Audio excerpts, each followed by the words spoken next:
हे झाल्यानंतर आता आपण हे करू, कन्सिडर डेट वॉल जनरेट करू. ही आपली प्लॉट आहे, त्या प्लॉट मध्ये जी कन्सिडर डेट वॉल ती जनरेट करू. ती कशी जनरेट करायची सर्वांनी प्लीज लक्ष द्या. ही स्टेप मोस्ट ऑफ लोकांना समजली. आता आपण एपिक लाईनला जायचं. एपिक लाईनला गेल्यानंतर प्लॉट मध्ये जायचं. प्लॉट मध्ये गेल्यानंतर mark building in consider date. ठीक, आपल्या 2 बिल्डिंग असतील तिथे 2 नाव येतात, ए विन बी विन असं तर त्या फ्रंट एंडला बदला. आपली बिल्डिंग एकच आहे म्हणून ते एकच नाव आहे.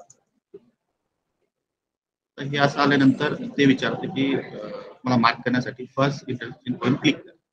कुठेतरी एक ठिकाणी क्लिक करायचं. त्याच्यानंतर ऑर्थो मोड ऑन करू, नंतर सेकंड पॉईंट क्लिक करायचं. तर सिस्टम आपली जी पी लाईन ती ऑटोमॅटिक जनरेट करते. असा एक मेसेज प्लीज सर्वांना स्क्रीन दिसते? सर्वांना स्क्रीन दिसते? रिपीट करा ही कमांड. चालेल, आपण हे रिपीट करू. सर्वात महत्वाचा पॉईंट आहे कारण की इथे सर्वांना अडचण येते. ओके, आपण हे मार्क करण्यासाठी आता प्लॉट मध्ये जाऊ. आपल्याला कन्सिडर डेट वॉल जनरेट करायची. ही पी लाईन आपण मार्क केली. प्लॉट मध्ये गेल्यानंतर mark building in plot consider date wall हे घ्यायचं. नंतर बिल्डिंग नाव येतं. हे केल्यानंतर आपल्याला कन्सिडर डेट वॉल जनरेट करताना विचारतं फर्स्ट इंटरसेक्शन पॉईंट सिलेक्ट करा. आम्ही पहिला सिलेक्ट केला. ऑर्थो मोड ऑल करायचा. त्यानंतर दुसरा पॉईंट सिलेक्ट करायचा. त्यानंतर असा मेसेज येतो please specific internal point select करा. तर तुमचा कन्सिडर डेट वॉलचा जनरेट झाला त्याच्यामध्ये हा ओके करायचा. आणि तो हा जनरेट झालेला आहे त्याच्या सेंटरला हा क्लिक करायचा. एक रेड कलरची लाईन आल्यानंतर हा एंटर दाबायचा. जेव्हा तुमचा बिल्डिंग ए असं नाव येईल आणि हा पूर्ण एक ब्लॉक असा येईल तर तो तुमचा consider date wall property generate झाला आहे हे लक्षात येतं. आला सर्वांना एक पॉईंट लक्षात? हॅलो, सर्वांना लक्षात आलं? Yes sir, yes yes. त्यानंतर आपला जो डेट वॉल आहे तो आपला प्रॉपर लोकेशनला प्लेस करायचा. सर एक प्रश्न होता. हॅलो, हा बोला. सर समजा बाल्कनी ते नसेल तर त्यावेळेला कसं काय करायचं? म्हणजे इंटरनल क्लिक म्हणलं ना तुम्ही, ते तर बाल्कनी असेल तर त्यात पण क्लिक करायची की नाही? त्याची गरज नाही सर. Balcony consider date wall generate आपला एक टोटल जो पी लाईन असतो त्याच्या सेंटरला क्लिक. बाल्कनीचा विषय ओके, म्हणजे ते घेईल त्याचं ते घेईल ना, सेंटरला पण क्लिक करायचं फक्त एकदा? हा सर, बेसिक गोष्ट. तसं काय त्याच्यात विषय काय होता. ठीक. आता ही आपण मार्क करू जनरेट करू. आता हे झाल्यानंतर सर आपण हा बोला सर, हे करताना FSI नॉट इन बाउंड्री बताता है. काय मेसेज येतोय? स्टेयरकेस और ये बिल्डिंग जब भी ड्रॉ करे ना तो नॉट इन FSI बाउंड्री बोल के बताता. बरोबर बरोबर. त्याच्यासाठी काय सर, आता मी तुम्हाला ट्रेनिंग मध्ये पहिलाच पॉईंट सांगितले की मी जे तुम्हाला स्टेप सांगतो ते फॉलो करा. जर तरी तुम्हाला इश्यू आला तर तुम्ही तिकीट करा आणि तुमचं रिझल्ट सॉल्व्ह करून द्या. आता विषय काय झालाय की तुम्ही जे मार्क केलंय ते तुम्ही एकदा चेक करा. आता हा माझा FSI लाईन. FSI लाईन मध्ये माझी स्टेअरकेस. आता बघा हे पूर्ण एक ब्लॉक आला म्हणजे प्रॉपरली मार्क आहे. आणि हा पण बघा पूर्ण एक मार्किंग झाला तो प्रॉपरली झाला. म्हणून तो इश्यू मला आला. तुम्हाला याच्यासाठी आला की तो तुमचा प्रॉपरली मार्क झाला नाही. आता तुमच्या इथे पहिले तुम्ही हे चेक करा की तुमचा हा FSI लाईन एक्सप्लोर झालाय का नाही. बघा एक्सप्लोर झाल्यावर असे डॉट डॉट येतात. ओके, ते झाले असतील तर तुम्हाला तो मेसेज येतो त्याच्यामध्ये. किंवा तुमचा बिल्डिंग बाउंड्री एक्सप्लोर झाली असेल किंवा फ्लोअर बाउंड्री एक्सप्लोर झाली. ओके, आला लक्षात सर? हो सर. आता आपण नेक्स्ट पॉइंट घेऊ. आता आपण सेक्शन म्हणजे बिल्डिंग मध्ये जाऊन ड्रॉ सेक्शन ड्रॉ करू. ओके, बिल्डिंग मध्ये जाऊ ड्रॉ सेक्शन. ओके, हे केल्यानंतर कोणत्या बिल्डिंगचा सेक्शन ड्रॉ करायचा तो सिलेक्ट करा. या पद्धतीने आपण ड्रॉ सेक्शन व्ह्यू ड्रॉ करू.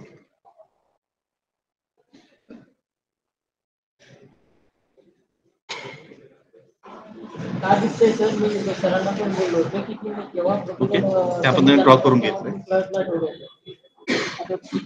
हे झाल्यानंतर तुमचं ओव्हरहेड टँक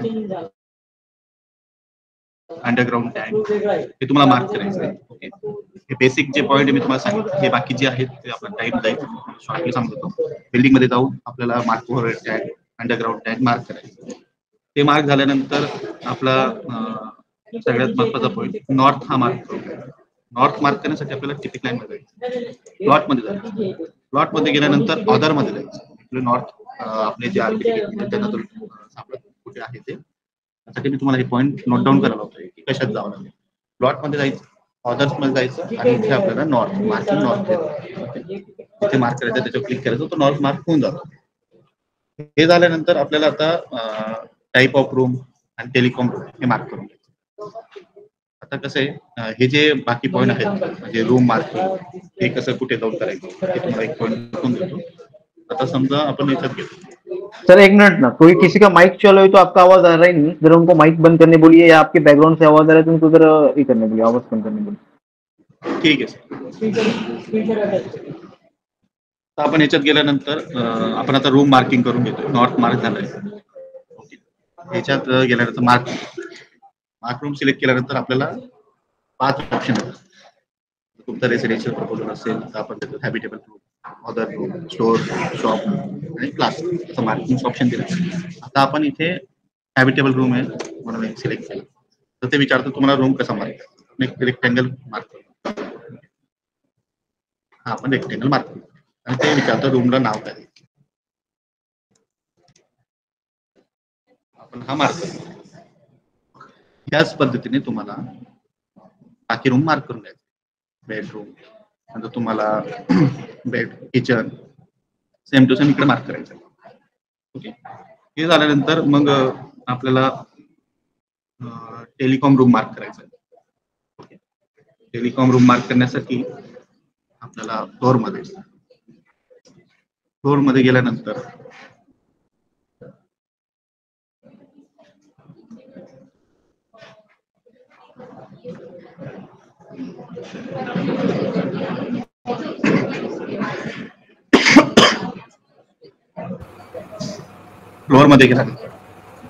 मार्क रूमच्या खाली आपला telecom room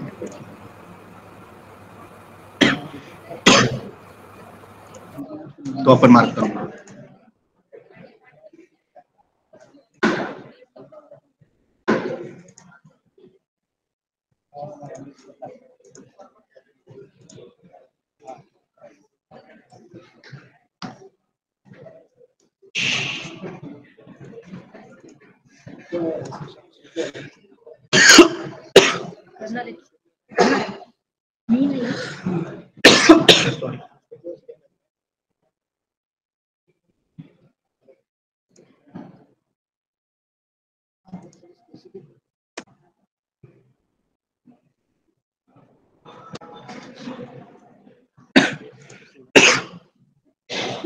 telecom room mark करून घेतलं. त्याच्यानंतर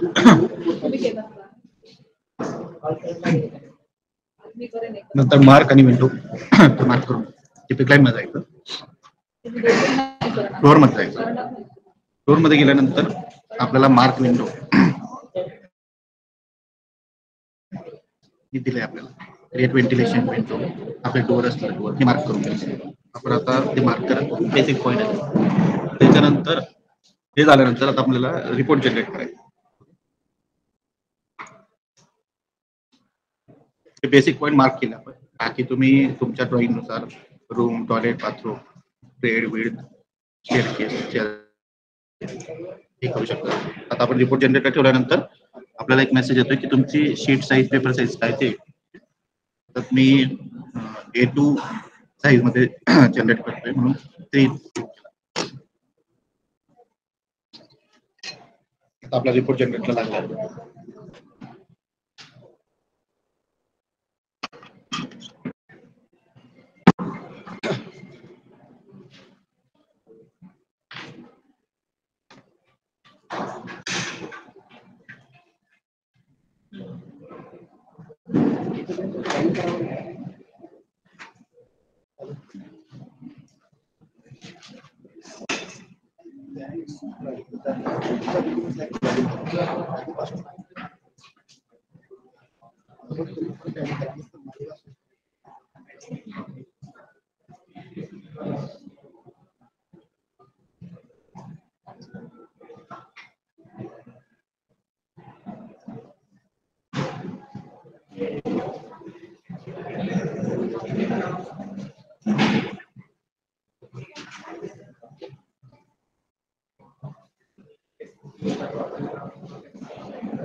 सर ट्रेसिंग झाल्यावर याच्यानंतरचा पार्ट सर्व्हिस ऍप्लिकेशन फॉर्म भरावा लागतो का?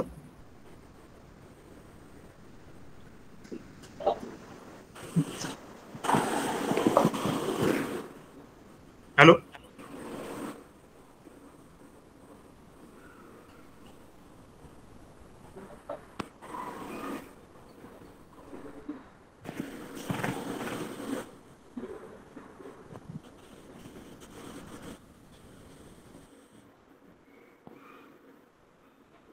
आपला आता फुल्ली रिवाइज वाला प्रपोजल होतं, मी ते तुम्हाला दाखवलं. समजा हे पार्शियली रिवाइज असेल, सर का दिसतंय स्क्रीन?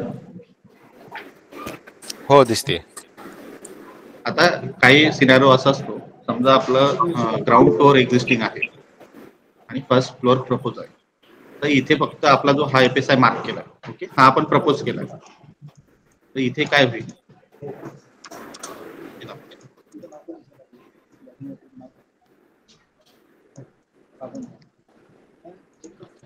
आपण जेव्हा FSI मार्क करतो, आपल्याला विचारलं जातं की तुमचा एक्झिस्टिंग आहे का प्रपोज आहे. तर त्यावेळेस आपल्याला समजा ग्राउंड फ्लोअर एक्झिस्टिंग असेल तर आपण 2 क्लिक करू, तर BO कमांड यूज करू आणि हा एक्झिस्टिंग FSI मार्क करू.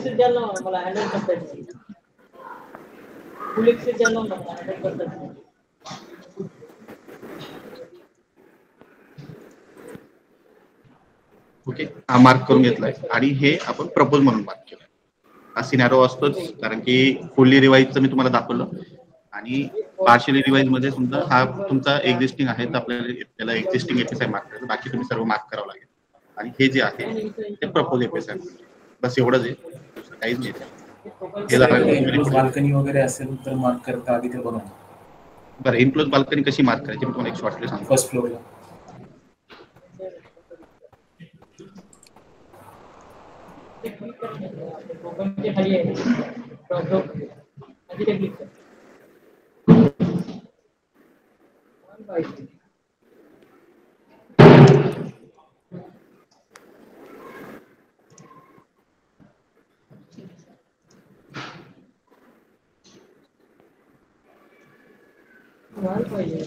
आता सरांना बाल्कनी कसं मार्क करायचं आपण दाखवू. ओके, क्लाइंट मध्ये जायचं, फ्लोअर मध्ये जायचं, तर इथे गेल्यानंतर आपल्याला मार्क बाल्कनी म्हणून ऑप्शन आहे. त्याच्यात 2 क्रायटेरिया दिले, नॉर्मल बाल्कनी एक इनक्लोज बाल्कनी. नॉर्मल आणि इनक्लोज बाल्कनी मध्ये एवढंच आहे की आपल्याला जेही मार्क करायचं ते FSIच्या आत मार्क, FSIच्या बाहेर तुमचं बाल्कनी मार्क होणार नाही. तर याच्यात आपण आता इनक्लोज बाल्कनी मार्क करतो, म्हणून मी 2 क्लिक केलं. त्याच्यानंतर ते विचारतं की तुमची बाल्कनी कोणत्या side, front, rear, left, right. माझी फ्रंट साईडला म्हणून मी 1 क्लिक केलं. ते विचारतं तुमची बाल्कनीचं आपल्या 1/3 रूल आहे त्याच्यानुसारच आपल्याला बाल्कनी काढायची. त्यानुसार ते विचारतं लेंथ आणि विड्थ कशाला लागू. याला आता लेंथला लागून केली. त्यानंतर मार्क ते विचारतं रेक्टेंगल करायचं, रेक्टेंगल घेतला. ते विचारतं बाल्कनीला नेमिंग काय द्यायची. ओके, या पद्धतीने आपली enclose balcony mark. Okay sir.